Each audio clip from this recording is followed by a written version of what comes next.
My book series is about a character named Yara Silva, and she has the ability to see ghosts. In my world, that ability is called being a waker, and it's about her adventures at her haunted boarding school.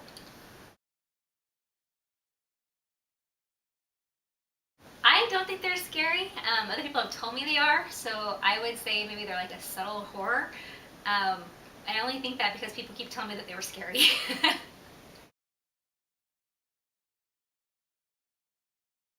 That is a really good question, and it's a really long answer, so I'll simplify it a lot and say that it was inspired by the X-Files and a trip to the Queen Mary.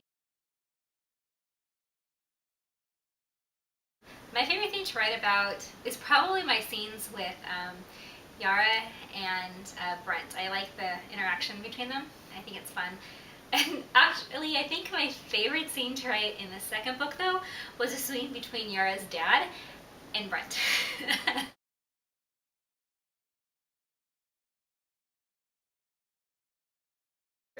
I don't really have a favorite character. I'm kind of attached to them all, the good guys, the bad guys. But I think that Laveau's character is interesting. And in book one, it got cut out, but we talked more about her, and she was more into the darker side of ghost things, kind of like voodoo and stuff like that, and we realized that's not the direction we really wanted her to go. And then we kind of put her over to the other side when we first started writing Indelible, where she was a sweet and cuddly lady, and that wasn't right either. And so finally we came into her being kind of a mixture of the two.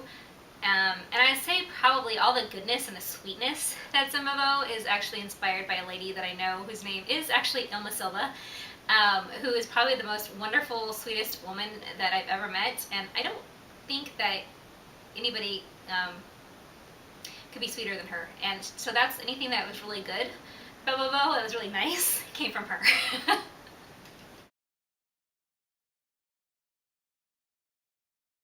DJ. I've gotten some interesting feedback about him. He's probably the most enigmatic character. Everyone kind of has a different feel for him. And actually, something that people may not know is he's actually a returning character from Intrinsical. He was mentioned there. And that's all I'm going to say about him, but I am interested to see what other people think about him.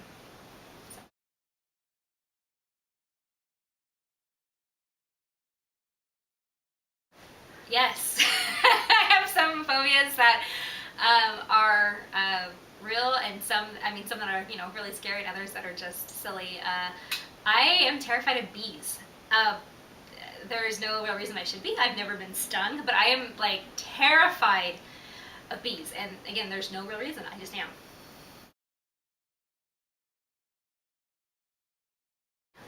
I can't really say a lot about the third book, but we've been doing some research, my friend Melanie and I, who is helping as a contributor, and also my husband.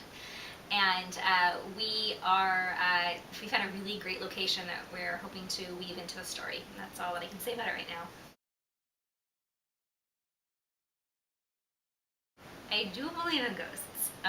Probably not in the same way that I've written or that you see in Hollywood, but I do. Probably helps that I grew up in a house that my mother swore was haunted. And yeah, I do. I just really hope that everybody enjoys Indelible. It was really fun to bring the story together, and I really hope that they like it. So thank you for having me here today, and I hope everybody enjoys the books.